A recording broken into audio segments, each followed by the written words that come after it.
એક તરફ દિલ્હીની અંદર આજે આપણા ચોમાસુ સત્રની શરૂઆત થઈ રહી છે અને બીજી તરફ કોકરોચ જનતા પાર્ટી અને હજારોની સંખ્યામાં યુવાનો જે છે એમણે સંસદ તરફ કૂચની જાહેરાત કરી હતી.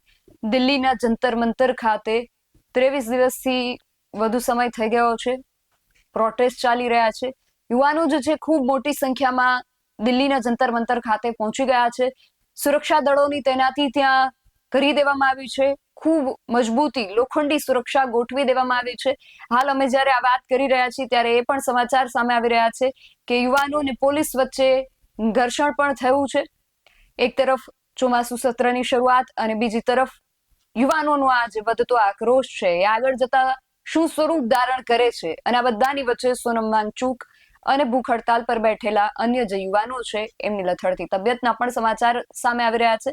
આ બધા જ વિશે આજે વિગતે વાત કરવી છે આ અહેવાલમાં. જય હિન્દ, BS9 TV ન્યૂઝ પર આપની સાથે હું છું નિધિ ગઢવી.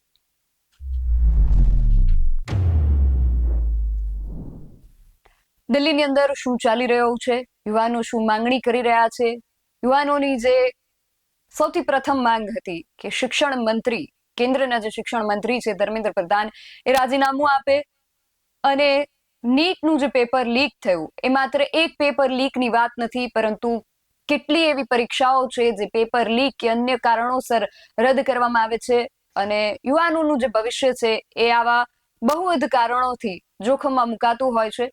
અને આ પ્રોટેસ્ટનું જે મુખ્ય કારણ કહેવામાં આવી રહ્યું છે કે એક જવાબદેહી હોવી જોઈએ, એક કોઈ વ્યક્તિની જવાબદારી હોવી જોઈએ કે જે અંતે સ્વીકારે કે ભાઈ હા, આ બધું જે થયું છે એની જવાબદારી મારી છે. અને આ યુવાનોનું એવું કહેવું છે કે અંતે જે જવાબદારી છે આપણા કેન્દ્રના જે શિક્ષણ મંત્રી છે ધર્મેન્દ્ર પ્રધાનની હોવી જોઈએ. અને આ પ્રકારે જે વારંવાર ઘટનાઓ બની રહી છે અને વારંવાર જે સમાચારો સામે આવી રહ્યા છે બાદ ધર્મેન્દ્ર પ્રધાને પોતાની જવાબદારી માની અને રાજીનામું આપી દેવું જોઈએ. અને આ જ માંગણીઓને લઈને યુવાનોની આ માંગણીઓ આજે વધુ પ્રબળ બની છે, કારણ કે જે પ્રકારે જાહેરાત કરવામાં આવી હતી કે 20 તારીખે ચલો સંસદ, યુવાનો જે છે સંસદ તરફ કૂચ કરવાની તૈયારીઓ કરી રહ્યા છે. સંસદની અંદર ચોમાસુ સત્રની શરૂઆત થઈ ગઈ છે. આ શરૂઆત થવાની સાથે જ અટકી ગઈ છે. સંસદની કાર્યવાહી જે છે એને સ્થગિત કરી દેવામાં આવી છે. અને આ બધાની વચ્ચે આ જે હાલ માહોલ ચાલી રહ્યો છે એને લઈને આપણે ચર્ચા કરવી છે. ચર્ચા કરવા માટે વિદ્યાર્થી નેતા યુવરાજસિંહ જાડેજા આપણી સાથે જોડાયા છે. યુવરાજસિંહ, BS9 માં આપનું ખૂબ સ્વાગત છે. સૌથી પહેલા તો અત્યારનો આ જે માહોલ છે અને અત્યારની જે પરિસ્થિતિ છે એમાં તમારી પહેલી પ્રતિક્રિયા. ખાસ કરીને જોવા જઈએ તો અત્યારે વિદ્યાર્થીઓનો આક્રોશ એ ચરમસીમાએ છે. વિદ્યાર્થીઓ અત્યારે દિલ્હી ખાતે છે. ગુજરાતના પણ અનેક વિદ્યાર્થીઓ દિલ્હી ખાતે પહોંચ્યા છે. ખાસ કરીને મુખ્ય કારણ એટલું જ છે કે વર્તમાનની જે કથળતી જે શિક્ષણ વ્યવસ્થા છે એ શિક્ષણ વ્યવસ્થા કંઈક સુધરે. કારણ કે અત્યારે જોવા જઈએ તો ઘણા બધા પેપર લીકેજ થઈ છે, ગેરરીતિ થઈ છે, ગોબાચારી થઈ છે, ગરબડી થઈ રહી છે, પરંતુ કોઈ એકાઉન્ટેબિલિટી એ ફિક્સ નથી. અહીંયા સોનમ વાંગચુકજી જે આંદોલન કરી રહ્યા હતા એ આંદોલનની એક મુખ્ય માંગણી એટલી જ છે કે ભાઈ તમે એકાઉન્ટેબિલિટી ફિક્સ કરો. આજે તમે શિક્ષણ પ્રધાન છો તો શિક્ષણ પ્રધાનની નેજા હેઠળ આજે કોઈ પેપર લીક થાય છે તો તમારી જવાબદારી અને તમારી જવાબદેહી બંને બને છે. આજે જે શિક્ષણ પ્રધાન છે અથવા તો કદાચ કહી શકાય કે દેશના પ્રધાન છે એ પોતાની જવાબદારી અને પોતાની જવાબદેહીમાંથી છટકી રહ્યા છે.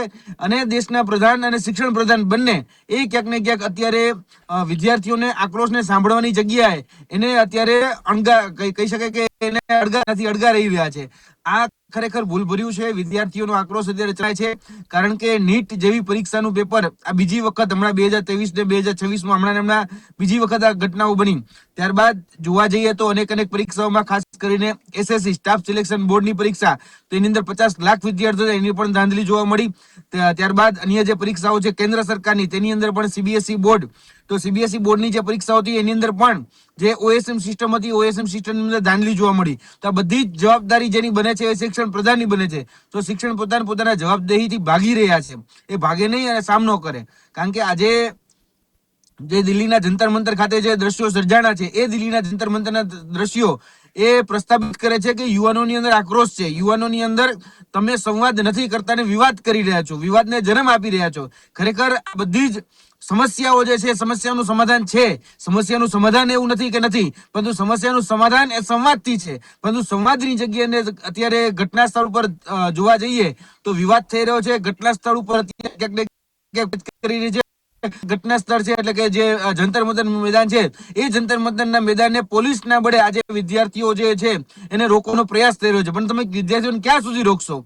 તમે નીટનું પેપર લીક થતા નથી રોકી શકતા, દિલ્હીને રેપ કેપિટલ થતા નથી રોકી શકતા, દિલ્હીની અંદર આટલા બધા ભ્રષ્ટાચારો કૌભાંડો થાય છે એને પોલીસ નથી રોકી શકતી, અને વિદ્યાર્થીઓને રોકવાનો કંઈક ને કંઈક પ્રયત્ન કરી રહી છે.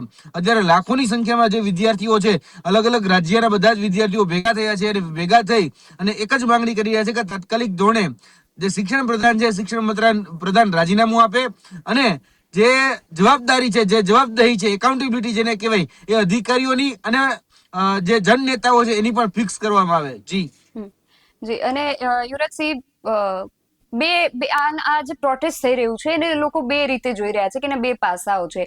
એક એવો મોટો વર્ગ છે જે એને સમર્થન આપી રહ્યું છે, એક વર્ગ એવો છે કે જેમનું કહેવું છે કે આ પ્રકારે આંદોલન કરવાથી કે ભૂખ હડતાલ કરવાથી માત્ર કશું નથી થતું.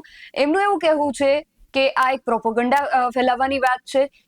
સીજેપી ના આંદોલનના મંચ ઉપરથી જે થઈ રહ્યું છે એ દેશ વિરોધી પ્રવૃત્તિ છે કે ધર્મ વિરોધી પ્રવૃત્તિ ત્યાં થઈ રહી છે, આવો પણ એક વર્ગ છે.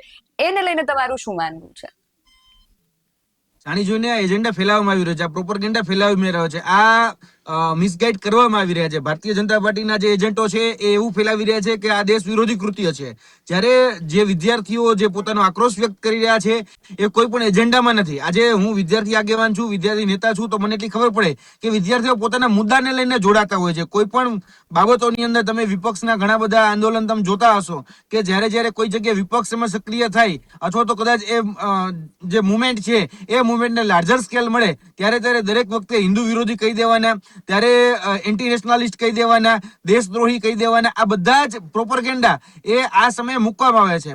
હવે જોવા જઈએ તો આજે જે મંચ છે એ ભારતીય જનતા પાર્ટી એ મંચને ક્યાંક ને ક્યાંક દેશ વિરોધી મંચ કહી રહી છે, પરંતુ જ્યાં માંગણીઓ થઈ રહી છે એ માંગણીઓ બહુ સ્પષ્ટ છે કે આજે વિદ્યાર્થીઓની સાથે અત્યાચાર અન્યાય થઈ રહ્યો છે, વિદ્યાર્થીઓના ભવિષ્ય સાથે જે ખિલવાડ થઈ રહ્યો છે, વિદ્યાર્થીઓ જે આજે પરીક્ષા આપી રહ્યા છે, પરીક્ષાના પેપર લીક થઈ રહ્યા છે, એની ઉપર તમે જવાબ આપો. આજે જવાબ ન આપવાની જગ્યાએ તમે દેશ વિરોધી ગણાવી દો એ તો વ્યાજબી નથી, કારણ કે આજે જે લોકો ભેગા થયા છે એ બધા સ્ટુડન્ટ ભેગા થયા છે, વિદ્યાર્થીઓ ભેગા થયા છે, એના શુભચિંતકો, શુભેચ્છકો, એના માતા પિતા એ ભેગા થયા છે. આજે જવાબ લેવા માટે કહી શકાય કે ગાંધી ચિંધ્યા માર્ગે એ જંતર મંતર મેદાન ઉપર છે. આંદોલન, એ આંદોલનનો રસ્તો ક્યારેય ખરાબ હોતો જ નથી. આ દેશને જયારે આઝાદી મળી છે આંદોલનના માધ્યમથી જ આઝાદી મળેલી છે, એટલે આંદોલનને ખરાબ ચિતરવાનો જે લોકો પ્રયત્ન કરે છે એને ખરેખર યાદ રાખવું જોઈએ કે દેશની અંદર ગાંધી અને સરદાર ને આંબેડકરની આ ભૂમિ છે. ગાંધી, સરદાર હોય, આંબેડકર હોય, એ ભૂમિમાં જ્યારે અંગ્રેજોનું શાસન હતું ત્યારે આંદોલન કરીને જ આપણે આઝાદી મળી છે. અને ગાંધીજી જ્યારે આંદોલન કરતા હતા ત્યારે પણ અંગ્રેજો તો એને સાંભળવા માટે તૈયાર હતા. તો આજની આ તાનાશાહી સરકાર, આ સરમુખત્યારશાહી સરકાર, વર્તમાન ભારતીય જનતા પાર્ટી છે, એ સરમુખત્યાર ભર્યું શાસન કરી અને શા માટે વિદ્યાર્થીઓ નથી સાંભળતી? વિદ્યાર્થીઓનો બેન આંદોલન છે ને એ છેલ્લો રસ્તો હોય છે. બધા જ રસ્તા અપનાવ્યા હોય છે, પેલા સંવાદના રસ્તા અપનાવ્યા છે, પણ એ સંવાદ નથી કરતા ત્યારે એ આંદોલનનો રસ્તો અપનાવે છે. આજે કોઈ આવીને કદાચ કદાચ હશે, કદાચ કોઈ લૂઝ સ્ટોક, હું માનું છું કદાચ હશે, પણ 1-2% લૂઝ સ્ટોકની સામે જે 98% ને 99% જે પવિત્રતા સાથે આંદોલન થયું છે એને કેમ જોવામાં નથી આવતું? આજે જે લોકોની ડિમાન્ડ છે એ ડિમાન્ડને કેમ જા માટે જોવામાં નથી આવતી? આજે જે લોકો, વિદ્યાર્થીઓ પોતાની માંગણી, પોતાની લાગણી, પોતાની વ્યથા, પોતાની પીડા એ જે રજૂ કરવા માટે આજે જે ભેગા થઈ એને કેમ જોવામાં નથી આવતું? કેમ ભારતીય જનતા પાર્ટી છે ગાંધારી બની જાય છે અને એ આંખે પટ્ટી બાંધી લે છે? કેમ કશું જગ્યાએ કોઈ વસ્તુ જે છે એને ગણકારતી નથી? અત્યારે આંદોલન થઈ રહ્યું છે તો ખરેખર સંવાદ કરવો જોઈએ, એના શિક્ષણ પ્રધાનને મળવા મોકલવા જોઈએ, અથવા તો એના જે નુમાઇંદા છે એ નુમાઇંદાને ગ્રાઉન્ડ ઉપર જઈ ભાઈ તમારો પ્રશ્ન શું છે, ચલો શું થઈ શકે એમ છે, બેસીને ચર્ચા કરીએ. કેમ સંવાદ નથી થતો? અરે અંગ્રેજો હતા તો અંગ્રેજો ચર્ચાઓ કરતા હતા. વિલિયમ બેન્ટિક થી લઈને અલગ અલગ જે વાઇસરોય હતા એ બધા ગ્રાઉન્ડ ઉપર આવીને ગાંધી હારે ચર્ચા કરતા હતા. તો આ ચર્ચા એ શા માટે નથી થઈ શકતી? અને આ ચર્ચા નથી થઈ શકતી, ત્યાં વાંધો છે. મૂળ કોઈ પણ વિદ્યાર્થી જે છે એ ઉમેદવાર હોય છે, આંદોલનકારી નથી હોતો. અને આંદોલનકારી બનાવવા માટે મજબૂર કરવામાં આવે છે. આ આંદોલનકારી વિદ્યાર્થી શા માટે બન્યો એ સમજવા જેવી જરૂર છે કે તમારી નીતિઓ, તમારી રીતિઓ, તમારી કૂટનીતિઓથી આજે જે વિદ્યાર્થીઓ છે એ ત્રહિત થઈ ગયા છે, એટલા માટે આંદોલનકારી બન્યા છે. એ તો એને જે લાઇબ્રેરી છે અથવા તો પોતાનું વર્ગખંડ છે એમાં ભણીને તૈયારી કરવા જ માંગે છે, પણ એને મજબૂર કર્યો કહી શકાય ગાંધીજીના માર્ગે ત્યાં જંતર મંતરના મેદાન ઉપર આવીને આંદોલન કરવા માટે. એટલે ક્યાંક ને ક્યાંક આજે જે થઈ રહ્યું છે અને જે પ્રોપરગેન્ડા, જે એજન્ડા જે ફેલાવવામાં આવી છે, જે મિસગાઈડ કે મિસલીડિંગ કરવામાં આવી રહ્યા છે, એમાં બહુ સ્પષ્ટ છે કે જે લોકો આજે કહી શકાય કે પોતે ભૂતકાળમાં એવું કહેતા હતા કે અમે આંદોલનથી ઊભી થયેલી પાર્ટી છે, બરાબર છે, ભારતીય જનતા પાર્ટી એવું કહેતી કે અમે આંદોલનથી થયા, પણ એ આંદોલન કેવા હતા તો કે કોમી રમખાણોના આંદોલન હતા, એને વર્ગ વિગ્રહ કરવાના આંદોલન હતા, સમાજને બધાવાના જે આંદોલન હતા, એ આંદોલનમાં ક્યાંક ને ક્યાંક ભારતીય જનતા પાર્ટી અત્યાર સુધી ભૂમિકા ભજવી. હિન્દુ મુસ્લિમને જયારે લડાવવાનું થાય ત્યારે એ આંદોલનની ભૂમિકા હંમેશા ભારતીય જનતા પાર્ટીએ કરી, અને પ્રોપરગેન્ડા અને એ એજન્ડા અત્યારે પણ પ્રસ્તાવિત કરવામાં આવી રહ્યા છે, અને અત્યારે પણ એ એલિમેન્ટ્સ ક્યાંક ને ક્યાંક એપ્લાય કરવામાં આવી રહ્યા છે કે તમે જે આંદોલન કરો છો દેશ વિરોધી છે. દેશ વિરોધી નથી, આ દેશના હિતમાં છે, અને દેશનું બાળક અત્યારે આંદોલનના એ સ્ટેજ ઉપર સુધી પહોંચ્યું છે. કેમ? કારણ કે એને ખબર છે કે અત્યાર સુધી મને કોઈ સાંભળો નહીં, તો આજે મને જે સાંભળી રહ્યા છે એની પાસે જઈને હું વાત કરું અને લાર્જર સ્કેલ ઉપર જે પોતાની પીડા, પોતાની વ્યથા, પોતાની જે મુશ્કેલી છે વ્યક્ત કરું. જી બિલકુલ. અને યુવરાજસિંહ, જ્યારે પણ આવી કોઈ પ્રબળ માંગણી હોય છે કે કોઈ પણ મોટો મુદ્દો હોય છે, ત્યારે વિપક્ષની જે ભૂમિકા છે એ ખૂબ મહત્વપૂર્ણ બની જતી હોય છે. વિપક્ષની અને ત્યાર પછી મીડિયાની જે ભૂમિકા છે ખૂબ મહત્વપૂર્ણ બની જતી હોય છે. વિદ્યાર્થીઓ કોકરોચ જનતા પાર્ટીની આગેવાનીમાં આ પ્રોટેસ્ટ કરી રહ્યા છે. સોનમ વાંગચુકનું સમર્થન મળ્યું, પછી આ એમના પ્રોટેસ્ટને વેગ પણ મળ્યો. પરંતુ જે પ્રકારે સોનમ વાંગચુકે પોતે પણ વાત કરી કે મારી પણ એવી ઈચ્છા કે માંગણી છે કે સંસદની અંદર વિપક્ષના જે નેતા છે રાહુલ ગાંધીએ પણ અહીંયા આવવું જોઈએ અને એકવાર અમારી સાથે સંવાદ કરવો જોઈએ, અમારા પ્રશ્નોને, અમારી રજૂઆતને સાંભળવી જોઈએ. તમને શું લાગે છે, રાહુલ ગાંધીએ આમાં શા માટે મૌન સેવ્યું હશે?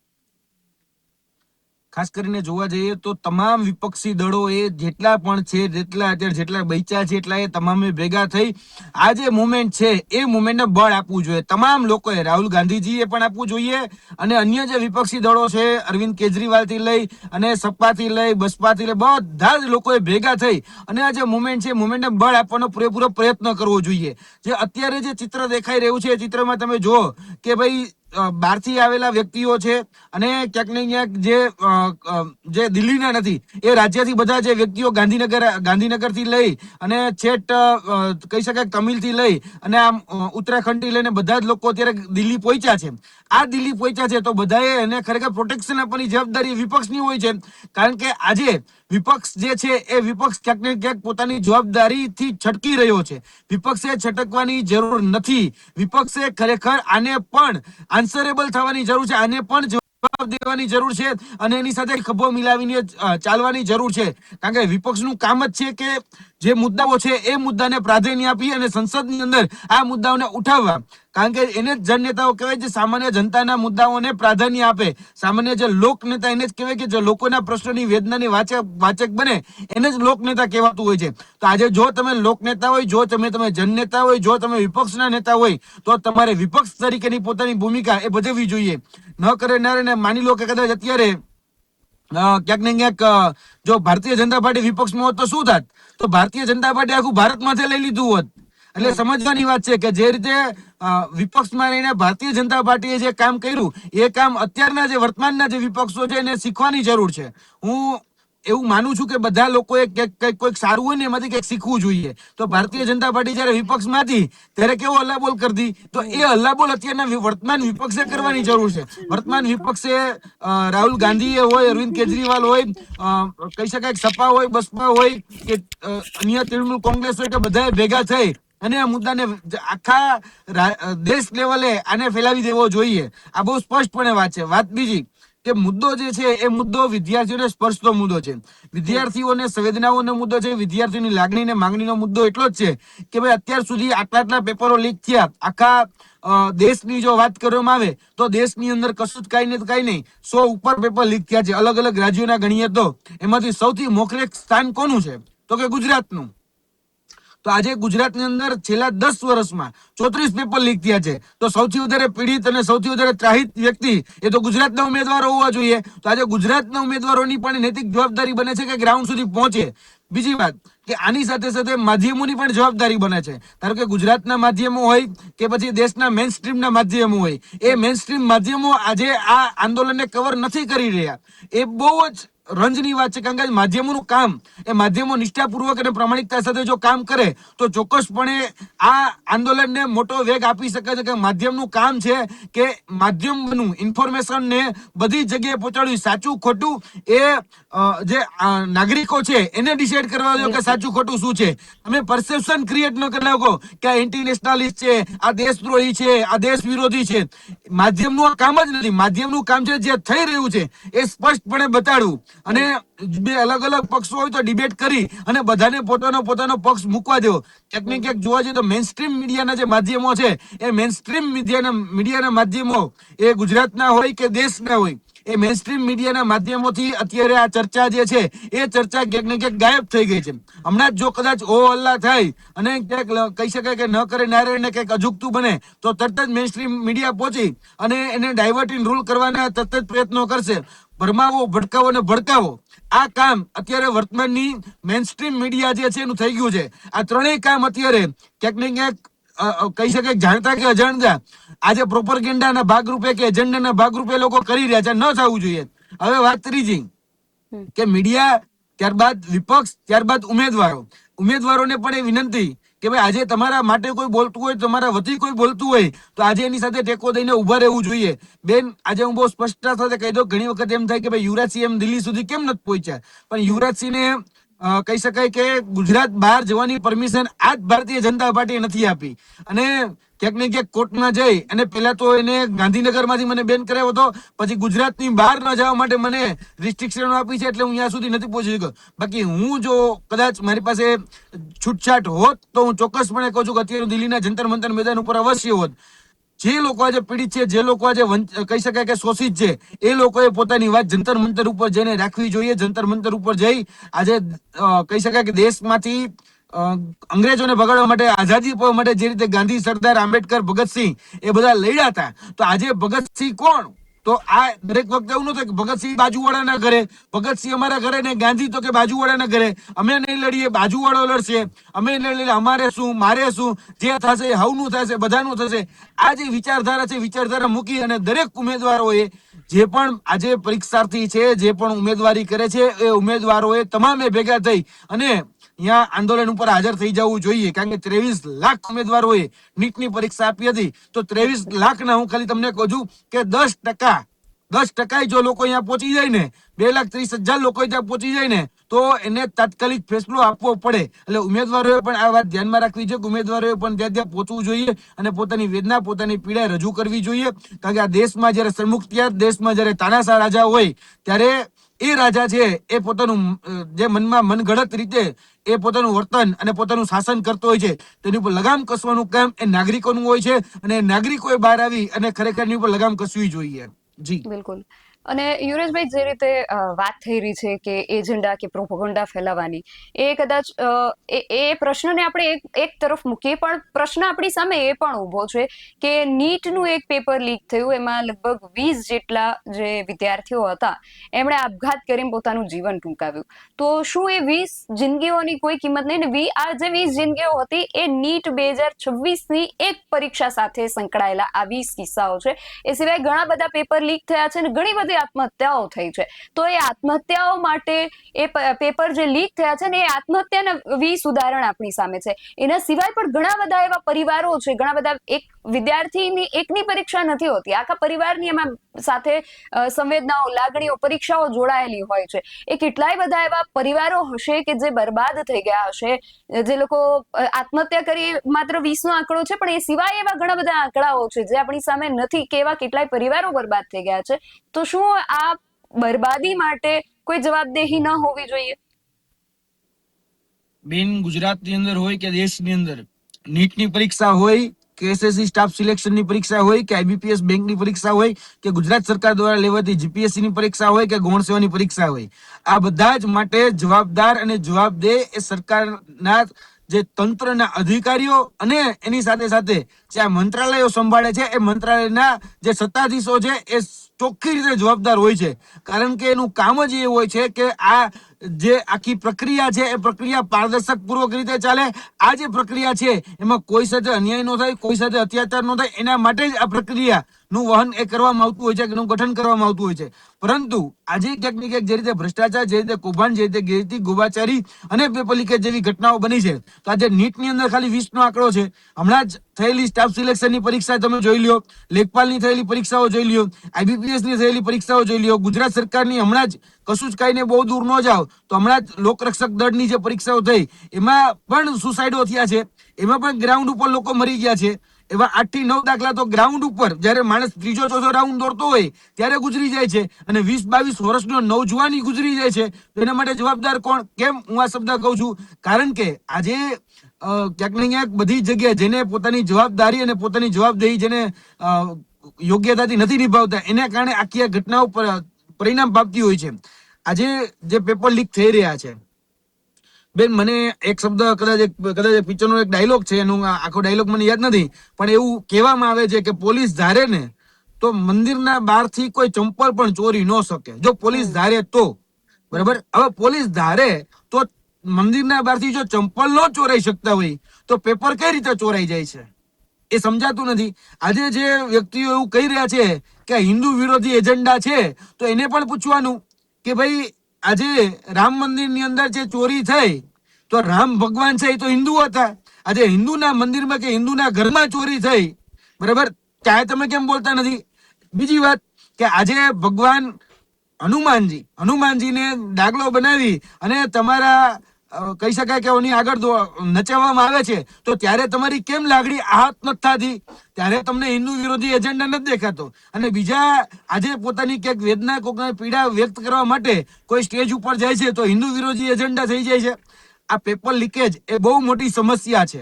પેપર લીકેજ ઉપર વાત નથી થતી, અને વાત ભટકાવવા માટે, ભડકાવવા માટે અને ક્યાંક ને ક્યાંક ડાયવર્ટ કરવા માટે એક પ્રોપર એજન્ડા ચાલે છે. કારણ કે મૂળ મુદ્દો છે પેપર લીકનો.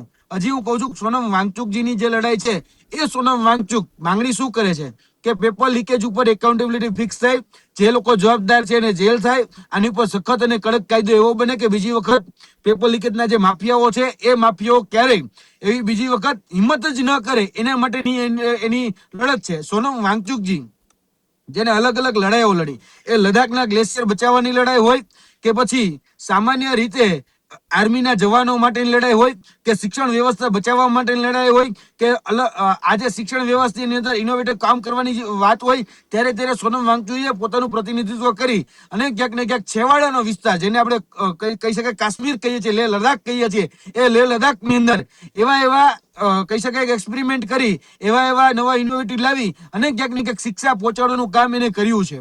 તો જે વ્યક્તિ આજે શિક્ષણના શુદ્ધિકરણ સાથે સંકળાયેલો છે, જે વ્યક્તિ પર્યાવરણના શુદ્ધિકરણ સાથે સંકળાયેલો છે, જે વ્યક્તિ આજે બાળકોના ભવિષ્ય બચાવવા માટે ગ્રાઉન્ડ ઉપર લડી રહ્યો છે, એ મુવમેન્ટને કેમ ભારતીય જનતા પાર્ટીના જે નેતાઓ છે બળ પૂરું નથી પાડતા? કદાચ એ વ્યક્તિને જોવા જઈએ, કદાચ હું માનું કે ભાઈ 100 માંથી કદાચ એક જ ખામી હશે, માની લે કદાચ, બરાબર, મને નથી દેખાતી પણ હશે કદાચ, તો એ હશે તો એને કદાચ નજરઅંદાજ કેમ નથી કરી શકતા? એને 99 સારા ગુણ આપણે કેમ જોઈ નથી શકતા? એટલે વર્તમાનમાં જે મુદ્દાઓ છે એ મુદ્દાઓ ઉપર આજે પેપર લીકનો મુદ્દો છે, આજે ભ્રષ્ટાચારનો મુદ્દો છે, આજે ગેરરીતિઓનો મુદ્દો છે, આ બધા મુદ્દા ઉપર ખરેખર ચર્ચા થવી જરૂરી છે. નહીતર આવનાર દિવસોની અંદર આપણે જે સિસ્ટમની અંદર જે લોકો મોકલી રહ્યા છે, ભ્રષ્ટાચારથી મોકલી રહ્યા છે, આગળના દિવસોની અંદર સિસ્ટમ ભ્રષ્ટ થઈ જશે ત્યારે ખબર પડશે. જ્યારે જે સ્કિલ બેઝ કદાચ કહી શકાય કે નીટના માધ્યમથી કે મેડિકલ એક્ઝામોના માધ્યમથી જે ડોક્ટરો આપણી સારવાર કરવા આવશે, પછી જ્યારે આપણી સારવાર કરતા હશે ત્યારે કશું કંઈક અજુગતું થઈ જશે, ત્યારે ખબર પડશે કે ભાઈ આના માર્ક તો ચોરીથી આવેલા છે, આના તો ગેરરીતિથી આવેલા છે, ખોટી રીતે આવેલા છે. ત્યારે આપણે ખરેખર આપણને અનુભવ થશે, પણ જયારે બહુ મોડું થઈ ચુક્યું હશે. એ પછી કોઈ પણ ના ઘરે થઈ શકે, એ નરેન્દ્ર મોદીના ઘરે પણ થઈ શકે, એ સામાન્ય લોકોના ઘરે પણ થઈ શકે છે. એટલે ક્યાંક ને ક્યાંક સામાન્ય લોકોના જીવન સાથે રમત ન રમવી જોઈએ. મૂળ મુદ્દો જે છે, મૂળ મુદ્દાને ભડકાવ્યા વગર, ભરમાવ્યા વગર એની ઉપર ખરેખર કામ થવું જોઈએ કે પેપર લીક છે તો પેપર લીકની સમસ્યા પર શું કામ થઈ શકે. આજે શિક્ષણ પ્રધાન, બરાબર, ધર્મેન્દ્ર પ્રધાન, એ શિક્ષણ પ્રધાન આજે જવાબ દેવા માટે ક્યાંય જો મેં મીડિયામાં જોયું કે સામે ચાલીને ચલો એવું કીધું કે હું સંવાદ કરું, સામે ચાલીને એવું કીધું કે ચલો હું તમારો આન્સરેબલ છું, હું તમને જવાબ આપું. આજે કોઈ જગ્યાએ પોતાની જવાબ દેવા માટે બંધાયેલા નથી. તો આ બે લગામ શાસન તો ક્યાં સુધી ચાલશે? આ બેફામ શાસન તો નહીં ચાલે. આ અનુશાસન હોવું જોઈએ. આજે અનુશાસન લાવવા માટે જ ક્યાંક ને ક્યાંક પ્રયત્નો જંતર મંતર ઉપર થઈ રહ્યા છે બેન. બિલકુલ. અને યુવરાજભાઈ, છેલ્લો એ પ્રશ્ન કે તમને શું લાગે છે હવે આગળ શું થઈ શકે છે? એક તરફ ચોમાસુ સત્રની શરૂઆત છે, બીજી તરફ વિદ્યાર્થીઓનું, યુવાનોનું આ આંદોલન આગળ જતા શું થઈ શકે છે ને આનું શું પરિણામ આવી શકે છે, આ શું સ્વરૂપ ધારણ કરી શકે છે? આંદોલનકારી શું એમાં ના જ નથી. આંદોલનને બહુ નજીકથી જોયા છે, આંદોલન ખૂબ નજીકથી કર્યા છે. બિન સચિવાલયમાં આટલી જ ભીડ, હું ગાંધીનગરમાં 50,000 વિદ્યાર્થીઓ લઈને બેઠેલો વ્યક્તિ છું. હવે લાઠીચાર્જ થશે. થોડાક સમયમાં તમે સમાચાર સાંભળશો કે વિદ્યાર્થીઓ પર લાઠીચાર્જ કરવામાં આવ્યો. એ તો વિદ્યાર્થીઓ આવી પર પણ ગયા, પાણીના પોલીસ સાથે સંઘર્ષના સમાચાર આવી ગયા. હવે પાણી છોડવામાં આવશે, એને રોકવામાં આવશે, એને મારવામાં આવશે, એને મચોડવામાં આવશે. પછી જ્યારે કહી શકાય કે અમુક જે વર્તમાન જે સત્તા પક્ષ છે ભારતીય જનતા પાર્ટી, એની જે ભગીની સંસ્થાઓની જે સેનાઓ જે છે એ ગ્રાઉન્ડ ઉપર જઈ અને અલગ અલગ નારાઓ લગાડી અને ક્યાંક ને ક્યાંક આ જે વાતાવરણ છે દોડવાનો પ્રયત્ન કરશે. ભૂતકાળમાં અમે જોયું છે કે અલગ અલગ વિદ્યાર્થી પાંખો જે છે, બરોબર છે, જે ભારતીય જનતા પાર્ટી સાથે સંકળાયેલી છે, એ બધા જ લોકો ગ્રાઉન્ડ ઉપર આવી અને વાતાવરણ દોડી અને વાતાવરણને ક્યાંક દૂષિત કરી અને આ આખો જે માહોલ છે ને એ માહોલ બગાડવાનો પૂરેપૂરો પ્રયત્ન કરશે. સંસદ ચાલો સંસદનો જે કોલ છે એ ચાલો સંસદનો કોલ એ ક્યાંક ને ક્યાંક વિદ્યાર્થીઓએ સૂચક રીતે આપેલો કોલ છે કે સંસદ પાસે આપણા જે કહી શકાય લોકશાહીનું પાવન મંદિર એટલે કે સંસદ, એ લોકશાહીના પાવન મંદિરમાં જઈ આપણા જે જનપ્રતિનિધિઓ ત્યાં બેસે છે એની પાસે વિનંતી કરીએ કે તમે આમાં એકાઉન્ટેબિલિટી ફિક્સ કરો. તો ત્યાં સુધી એને પહોંચવા દેવામાં નહીં આવે, હેરાન પરેશાન કરી નાખવામાં આવશે. અને આખો જે દિવસ જે છે એ દિવસ પછી અંતે એવી ચર્ચાઓ થશે કે આ બધા હિન્દુ વિરોધીઓ હતા, આ બધા દેશ વિરોધીઓ હતા, આમાંથી સોરોસના માધ્યમથી ફંડ આવતું હતું, અને ક્યાંક ને ક્યાંક ચીન જે છે એ મદદ કરતું હતું, જે જેટલું પણ કહી શકાય પાકિસ્તાનથી એજન્ટો મોકલવામાં આવ્યા છે, આ બધું જ એને કહી દેવામાં આવશે. એટલે પાકિસ્તાન આવી જશે, ચીન આવી જશે, સોરોસ આવી જશે, પછી હિન્દુ વિરોધી આવી જશે, આ બધું જ દેશદ્રોહી એને સાબિત કરી દેવામાં આવશે. પછી વધારે કરી અને ક્યાંક ને ક્યાંક જે લોકો આંદોલનના મુખ્ય સ્ટેજ ઉપર જે ધરા ઉપર લોકો છે એની પર ગુના દાખીને એને જેલમાં નાખી દેવાના એક સુનિયોજિત કાવતરાઓ થવાના છે. એટલે આ આંદોલનને વેર વિખેર કરી નાખવાના છે. આંદોલનનું ધનોત પનોત આ લોકો કાઢી નાખવાના છે. યાદ રાખજો, કારણ કે આ દરેક વખતે આ આંદોલનને ગેરમાર્ગે દોરાવી અને ક્યાંક ને ક્યાંક પોતાને એજન્ડા સેટ કરવા માટે, પોતાની વાત સેટ કરવા માટે અથવા તો એન્ટી નેશનલિસ્ટ એને સાબિત કરી દેવા માટે આ દરેક વખતે આ જ થયું છે. આંદોલનની અંદર અત્યારે સંવાદ નથી થતો. બાકી બહુ જો કદાચ કહી શકાય કે સંવેદનશીલ હોત, કે પ્રમાણિક હોત, કે ઈમાનદાર હોત, કે શિક્ષણ પ્રધાન જો પ્રમાણિક હોત તો આવીને સંવાદ કર્યો હોત કે ચલો ભાઈ તમારી માંગણી શું છે, તમારી માંગણીઓને કદાચ શિક્ષણ પ્રધાનના રાજીનામાથી નહીં પરંતુ એને કઈ રીતે નિકાલ કાઢી શકાય અથવા તો નિરાકરણ લાવી શકાય, ચલો અમને વાત કરો. પણ આવી કોઈ વાતચીત થઈ નથી, આમાં કોઈ સંવાદ થયો નથી. આમાં દરેક સ્તરે એ વિવાદ અને વિવાદ, એ દરેક સ્તરે વિવાદ પેદા કરવામાં આવ્યો છે. હવે ક્યાંક ને ક્યાંક આ આખું જે વાતાવરણ છે એ દોડવામાં આવશે અને દોડી અને આખા મુદ્દાને ડાયવર્ટ કરવામાં આવશે બેન. જી બિલકુલ. યુવરાજસિંહ, આપ અમારી સાથે જોડાયા તે બદલ આપનો ખૂબ આભાર. એક જવાબદેહી નક્કી થવી જોઈએ.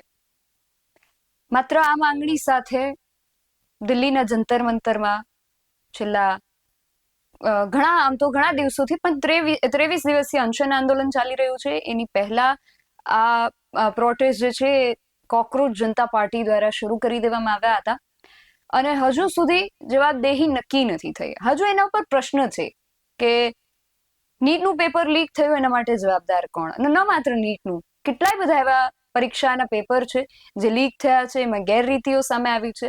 આ બધા માટે જવાબદાર કોણ? જે વિદ્યાર્થીઓ આ પરીક્ષાઓથી કે આ સિસ્ટમથી કંટાળીને આત્મહત્યા કરી રહ્યા છે એના માટે જવાબદાર કોણ?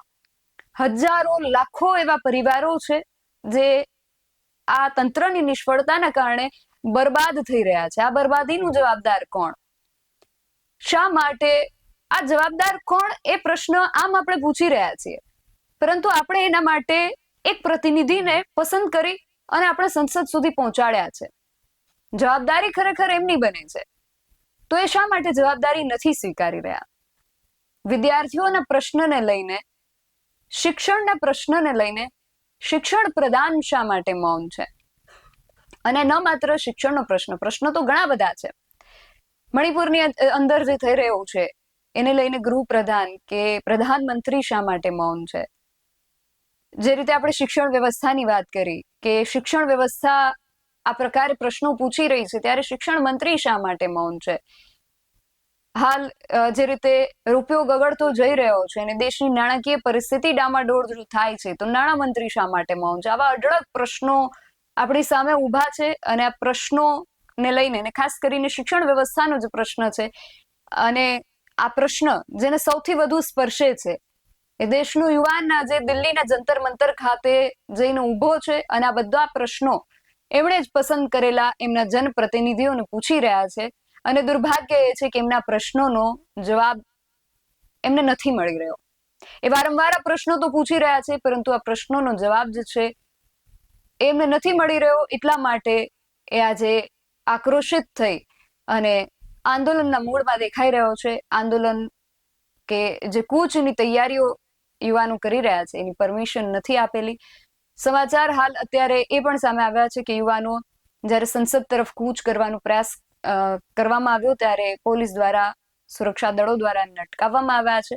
હવે આગળ આ દિવસ દરમિયાન શું થાય છે એ ખાસ જોવાનું રહેશે, કારણ કે એક તરફ ચોમાસુ સત્રની શરૂઆત છે. સત્રની અંદર વિપક્ષ દ્વારા શરૂઆતમાં જ હોબાળો કરી દેવામાં આવ્યો. જે કાર્યવાહી છે એને સ્થગિત કરી દેવામાં આવી. એટલે સંસદ ભવનની અંદર શું થાય છે એ પણ જોવાનું રહેશે. અને સંસદની બહાર જંતર મંતરથી સંસદ તરફ કૂચની તૈયારી કરી રહેલા ભારતના હજારો યુવાનો શું કરે છે એ પણ જોવાનું રહેશે. ને હજારો, લાખો અને કરોડોની જનતાએ જેમને પોતાના પ્રતિનિધિ તરીકે પસંદ કરી અને એ સંસદ ભવનની અંદર મોકલ્યા છે, એ સંસદ ભવનની અંદર પહોંચેલા એ પ્રતિનિધિ શું કરે છે એ પણ જોવાનું રહેશે. અમારી આ ચર્ચા જે અમે કરી એના વિશે તમારું શું માનવું છે, અને અત્યારની આ જે પરિસ્થિતિનું નિર્માણ થયું છે એને લઈને પણ તમારું શું માનવું છે? તમારો મત અમને કોમેન્ટ બોક્સમાં ચોક્કસથી જણાવજો. આવા જ વધુ અહેવાલો સાથે મળતા રહીશું. તમે મારી યુટ્યુબ ચેનલને સબસ્ક્રાઇબ કરવાનું અને અમને ફેસબુક અને ઇન્સ્ટાગ્રામ પર ફોલો કરવાનું ભૂલશો નહીં. બાકી અમને અપડેટ્સ માટે આપ જોતા રહો BS9 ન્યૂઝ. નમસ્કાર.